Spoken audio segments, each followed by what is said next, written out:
Ya, assalamualaikum warahmatullahi wabarakatuh.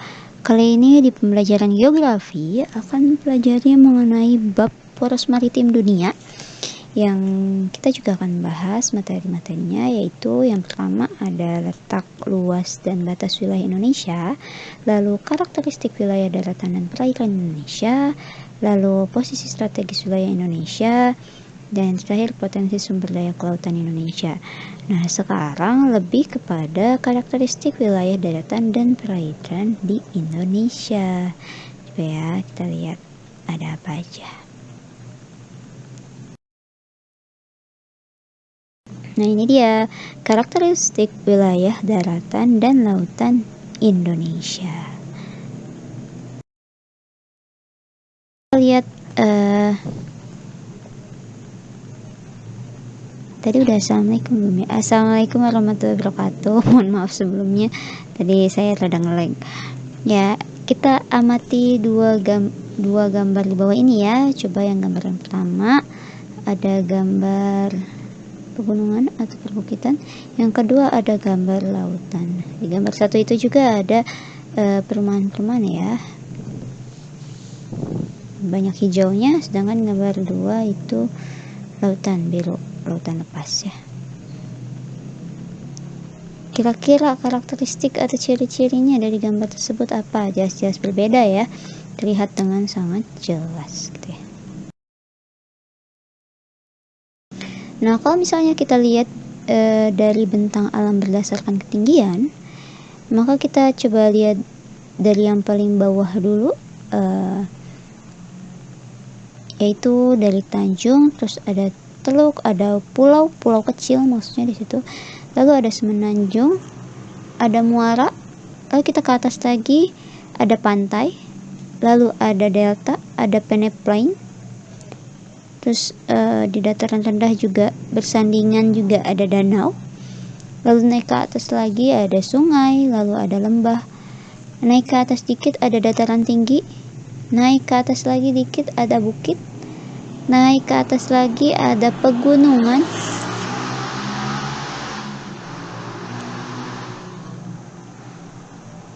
sorry berisik banget, dan yang terakhir ada puncak gunung. Itulah yang paling tinggi ya dari bentang alam lainnya semuanya, yaitu puncak gunung yang paling tertinggi. Nah, kita bisa lihat nih kalau pegunungan gambarnya seperti ini, lalu ada bukit seperti ini, lalu ada dataran tinggi, ada dataran rendah, ada lembah.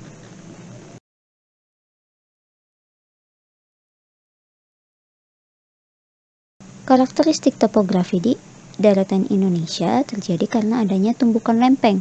Akibat dari tumbukan lempeng tersebut diantaranya, yang pertama adanya jalur pegunungan yang merupakan kelanjutan dari pegunungan dunia, sirkum Mediterania dan sirkum Pasifik. Lalu yang kedua, membentuk rangkaian kepulauan di sebelah barat Pulau Sumatera, seperti pulau-pulau kecil yaitu Pulau Simule, Pulau Nias, Pulau Siberut, dan Pulau Enggano. Membentuk daratan dari hasil proses pengangkatan dasar laut seperti Pegunungan Jayawijaya di Papua, Maros di Sulawesi Selatan, Pegunungan Sewu di Yogyakarta, dan Padalarang di Jawa Barat. Ya. Selanjutnya ada membentuk jalur-jalur patahan yang berpotensi terjadinya bencana gempa bumi.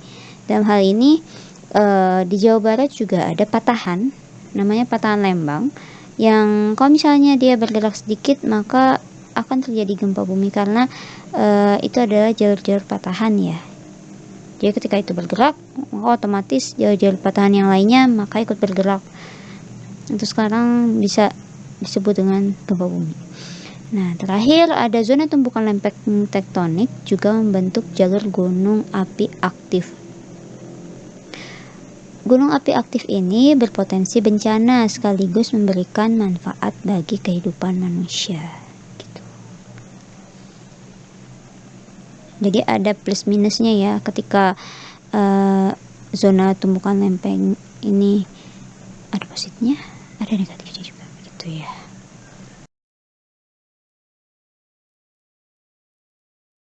contoh-contoh potensi wilayah daratan.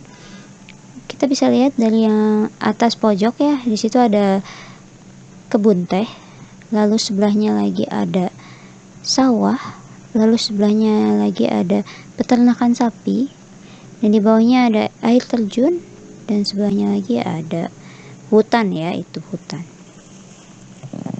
Jadi potensi wilayah daratan ini sebetulnya sangat banyak dan dapat terlihat dengan sangat jelas ya, karena pemanfaatannya sudah cukup banyak, dimulai dari pangan kayak padi, terus teh, terus untuk peternakan juga, karena ini bisa dimanfaatkan sebagai dagingnya dan juga susunya, otomatis untuk pangan ya. Dan juga bisa untuk pariwisata, seperti ini air terjun ya untuk pariwisata, dan juga untuk membantu kelangsungan lingkungan hidup, yaitu membantu dalam penyumbangan oksigen ya, seperti hutan.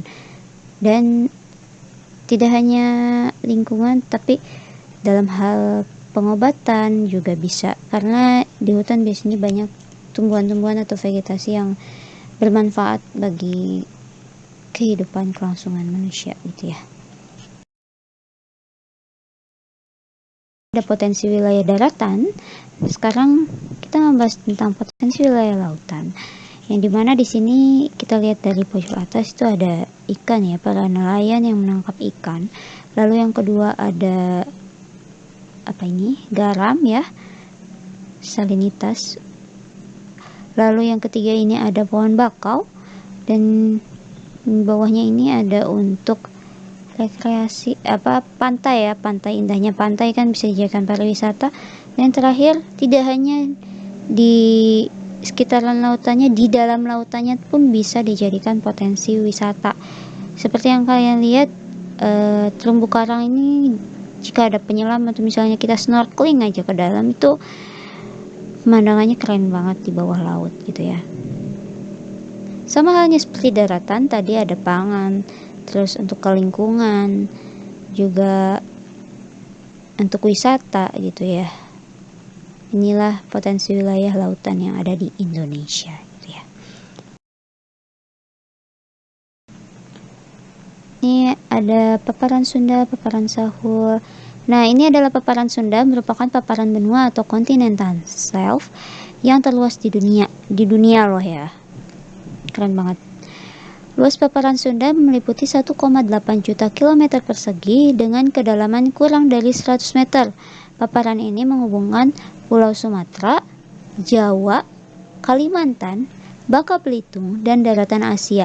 Selain itu, paparan Sunda juga meliputi Laut Cina Selatan, Teluk Thailand, Selat Malaka, dan Laut Jawa. Ya.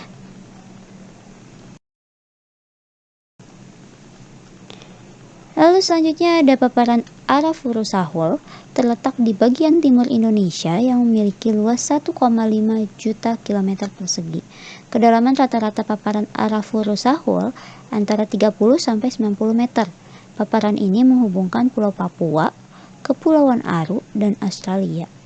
Pada zaman Pleistosen, paparan ini merupakan daratan